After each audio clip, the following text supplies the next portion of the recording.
ஃபாசில்ங்கிற சகோதரர் கேட்குறாரு, ஜும்மா நாளில் 12 நேரங்களில் ஒரு நேரம் இருக்கிறது, அதில் ஒரு முஸ்லீம் அல்லாஹ்விடத்தில் ஏதேனும் கேட்டால் அவருக்கு அது அவனால் கொடுக்கப்படாமல் விடப்படுவது இல்லை. எனவே அந்த நேரத்தை அசருடைய இறுதி பகுதியில் தேடவும். இப்படி ஒரு ஹதீஸ் அபூதாவுதில் இருக்கிறது. இது சரியா? இந்த ஹதீஸ் சரி என்று சொல்லி அல்பானி அவர்களும் இப்னு பாஸ் அவர்களும் சவுதியுடைய மூத்த அறிஞர்கள் இவங்களும் சரியான ஹதீஸ் என்று சொல்லியிருக்கிறார்களே, அப்போ இந்த ஹதீஸ் சரியானது தானா அப்படின்ட்டு கேட்குறார். சிக்காகோவிலேருந்து ஃபாசில் கேட்குறார். இந்த ஹதீஸை பொறுத்த வரைக்கும் அபூதாவுதில் மாத்திரம் இல்லாமல் நசஈலையும் இந்த ஹதீஸ் இருக்கிறது. இந்த ஹதீஸ் சரிதானா என்றால் சொல்லக்கூடிய அறிவிப்பாளர்களை வைத்து பார்த்தோம்னு சொன்னால் எல்லாம் சரியான ஆட்களாக தான் இருக்கிறாங்க. அதை மட்டும் கவனிக்கக்கூடியவர்கள் அது சரியான ஹதீஸ் என்று சொல்லியிருக்கிறார்கள். ஆனால் இது என்ன டாப்பிக்கை பற்றி பேசுகிறதோ அந்த டாப்பிக்கை பற்றி இதுக்கு முரணான பல ஹதீஸ்கள் இருக்கிறது. இதில் என்ன வருது, ஜும்மாவில் ஒரு நேரம் இருக்கிறது, அந்த நேரம் அசருக்கு பிறகு தான் இருக்குன்னு வருது. அதுவும் அசருக்கு பிறகு கூட ஆஹிர்னு வருது. ஃபல்தமி சூஹா ஆஹிர சாத்தின் பாதல் அசரி, அசருக்கு பிறகு கடைசி நேரத்தில் தேடுங்கள். ஏறக்குறைய மகரிபுக்கு கொஞ்சம் முன்னாடி. அப்போ வெள்ளிக்கிழமை ஒரு நேரம் இருக்கிறது, மகரிபுக்கு முன்னாடி அந்த தேடத்தை தேடிக்கொள்ளுங்கள் அப்படின்றத இந்த ஹதீஸ் சொல்லுகிறது. அந்த நேரத்தில் கேட்குற துவா ஏற்றுக்கொள்ளப்படும் அப்படின்னு இருக்கும்னா, இந்த ஜும்மாவில் உள்ள ஒரு நேரத்தை பற்றி இந்த ஒரு ஹதீஸ் மட்டும்தான் வந்திருக்குதா? இன்னும் பல ஹதீஸ்கள் வந்திருக்குது. அது இந்த கருத்தை சொல்லாமல் இதுக்கு மாற்றமான கருத்தை சொல்கிறது. அப்படி இருக்குமே ஆனால் அது எல்லாத்தையும் இணைத்து வைத்து கருத்து அடிப்படையில் சிந்தித்து பார்த்து தான் இது சரியா என்ற முடிவுக்கு அறிவிப்பாளர் வகையில் சரியாக இருக்கலாம். ஆனால் கருத்து அடிப்படையில் பார்த்தீங்கன்னு சொன்னால் இந்த ஹதீஸ் பல அடிப்படைக்கு மாற்றமாகவும் இருக்கிறது. இதைவிட வலுவான வேறு ஹதீஸுகள் வேறு நேரம் அதை விளக்குகிறத பார்க்குறோம். அதனால் இதை பற்றி நம்ம என்ன மாதிரிலாம் வந்திருக்குன்னு கேட்டால், இது முஸ்லீமில் 1409வது ஹதீஸ். அதில் என்ன வருதுன்னு கேட்டால், அந்த நேரம் எது என்று சொல்லும் பொழுது, ஹிய மா பைன ஐ எஜிலிசல் இமாமு இலா அன் துகுல சலாத்.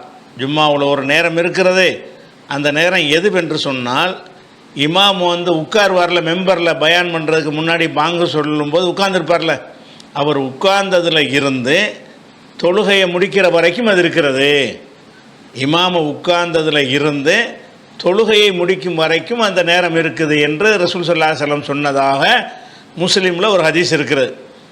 அப்போ இது அசருக்கு பிந்தின்னு வரக்கூடியதை இது மறுக்குதுல. அசருக்கு பிறகு இருக்குது, அது மகரிபுக்கு கொஞ்சம் முன்னாடி இருக்குதுன்னு சொல்லக்கூடிய அந்த ஹதீஸுக்கு மாற்றமாக இது எந்த ஹதீஸில் அந்த நேரம் எதுன்னு கேட்டால், இமாம் மெம்பரில் உட்கார்றாரில் அப்போ ஆரம்பித்து தொழுகை முடிகிற வரைக்கும் அந்த நேரம் இருக்குது என்ற ஹதீஸ் இருக்கிறது. இதை மட்டும் மக்கள்கிட்ட எடுத்துக்கிட்டு போய் இதான் அந்த நேரம்னு சொல்ல முடியாது. ஏன்னு கேட்டால் இந்த ஹதீஸ் பல அடிப்படைகளுக்கு மாற்றமான, இந்த ஹதீஸும் கூட சரியான ஹதீஸ் கிடையாது, அறிவிப்பாளரில் சரியான ஹதீஸ் தான். ஆனால் கருத்தரிப்பில் பார்த்தீங்கன்னா, இமாம் மெம்பரில் உட்கார்ந்துட்ட பிறகு உட்காரும்போது உட்கார்ந்தவுடனே பாங்கு சொல்கிறது ஆரம்பிச்சிருவாங்க.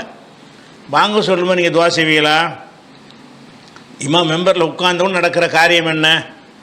அவர் பாங்கு ஆரம்பிச்சிருவாங்க. அப்போ உங்களுக்கு துவா செய்ய முடியாது.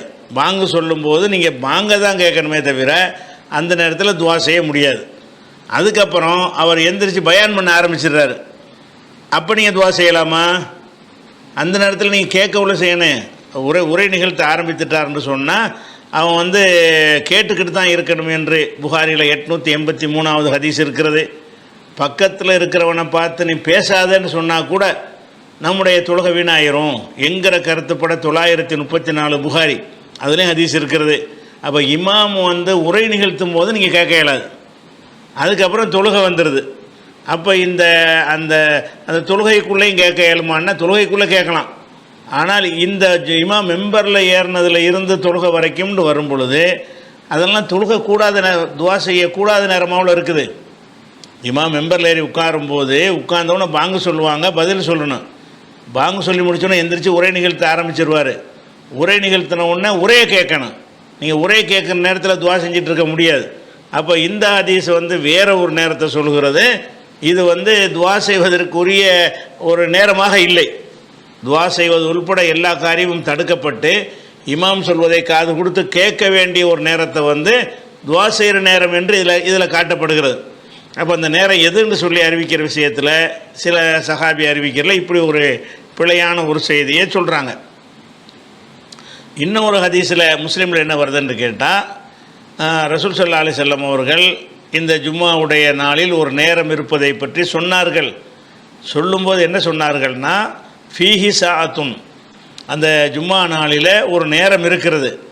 லா யுவாஃபிகுஹா அப்தும் முஸ்லிமுன், ஒரு முஸ்லிமான அடியான் அந்த நேரத்தை அடைந்து கொண்டால் எப்படி அடையணும்னு கேட்டால், ஒஹுவ யுஸல்லி, தொழுது கொண்டு இருக்கும்போது அடையணும். அந்த நேரம் வந்து தொழுகைக்கு வெளியே கிடையாது.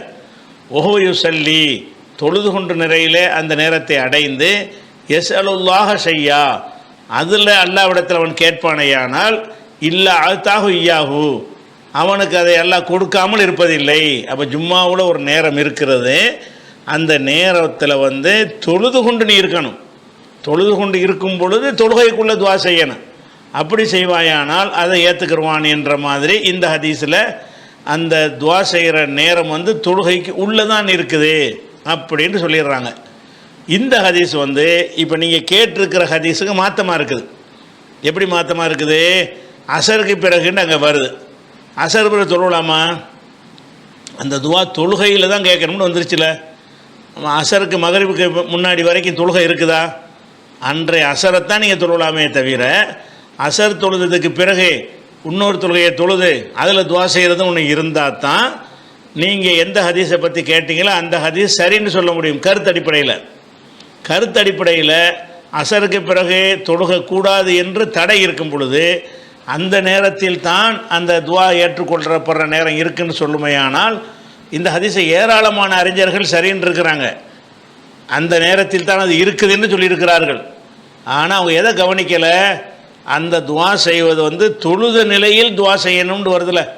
துவா செய்யணும்னு ஒரு ஹதீஸில் வருது, ஒன்றில் கூடுதல் விவரம் வருதா இல்லையா? நீங்கள் தொழுத நிலையில் அல்லாஹ்விடத்தில் கேட்கணும்னு வருதுல, அதை இணைச்சித்தானே அந்த அந்த ஹதீஸை விளங்கினேன். தொழுத நிலையில் துவா செய்யணுன்ற வாசகம் வரும் பொழுது இந்த அசருக்கு பிறகு என்பது வந்து தவறான செய்தின்னு ஆயிடுது. ஒரு நேரம் இருக்கிறது, கண்டிப்பாக அந்த நேரம் அசருக்கு பிந்தி இருக்காது. அப்போ இது எல்லாத்தையும் இணைச்சி வச்சு பார்த்தீங்கன்னு சொன்னால், அப்போ தொழுகையில் துவா செய்யணும் அப்படின்னு வருது. தொழுகையில் எப்போ துவா செய்யலாம்? தொழுகையில் கியாமுல நின்று கொண்டு என்ன செய்யணும்னு நமக்கு சொல்லித்தரப்பட்டிருக்கிறது, அதை தான் செய்யணும். ருக்கு சஜிதாவில் ருக்குவில் என்ன செய்யணும்னு சொல்லித்தரப்பட்டிருக்கிறது, அதை தான் செய்யணும். அந்த தொழுகையில் துவா செய்வதற்கென்று எங்கேயாவது நமக்கு அனுமதி தரப்பட்டிருக்கான்னு கேட்டால் 2 இடம் தான் இருக்குது.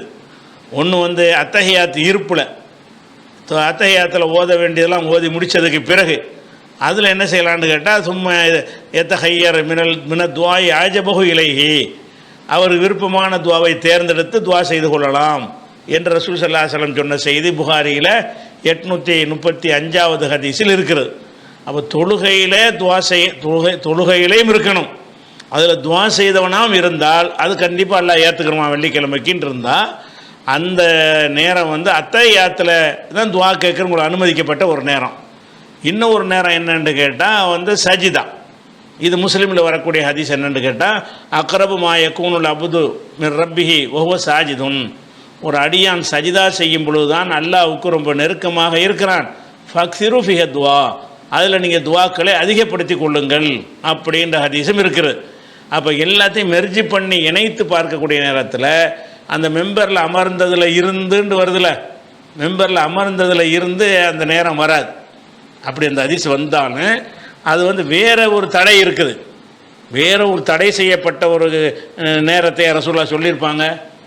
அந்த இடத்துல பேசக்கூடாது, செவி தாழ்த்தி கேட்கணும். அப்படி இருக்கும்போது இமாம் மெம்பரில் உட்கார்ந்ததுலேருந்து அவர் பயான் பண்ணுவார், நீங்கள் துவா செஞ்சிட்டு இருக்கணுமா அப்படிங்கிற கருத்து அது தருது. அப்போ அதுவும் சரியில்லை. அது அசருக்கு பின்னாடி தான் இருக்குன்னு வருதில்ல, அது ஒரு நேரம் உண்டு, அதுவும் சரியில்லை. எதனால் சரியில்லைன்னா அது வேறு ஒரு ஆதாரத்தோடு மோதுகிறது, வேறு ஒரு அடிப்படை மசாயிலுக்கு சட்டத்துக்கு மாற்றமாக இருக்குது. அந்த வேறு அடிப்படை என்ன? நீங்கள் வந்து அசருக்கு பிறகு எந்த தொழுகையும் கிடையாது. இவங்க இந்த ஹதீஸ் சொல்லுகிறது அசருக்கு பிறகு மகரிபுக்கு முன்னாடி தொழுதுகிட்டு நீங்கள் துவா செய்யுங்கன்னு வருமா? அதனால் கருத்து அடிப்படையில் அது சரியில்லை. ஜும்மாவில் துவா ஏற்றுக்கொள்ளப்படுற நேரம் எதுன்னு கேட்டால் ஜும்மா தொழுகை தான். அந்த தொழுகையில் எப்போ இருக்குது என்று கேட்டால் அத்தஹியாத்துலையும் சஜிதாவுலையும் தான். அப்போ அத்தஹியாத்து சஜிதாவில் இருந்த நிலையில் நீங்கள் என்ன செய்யலாம்.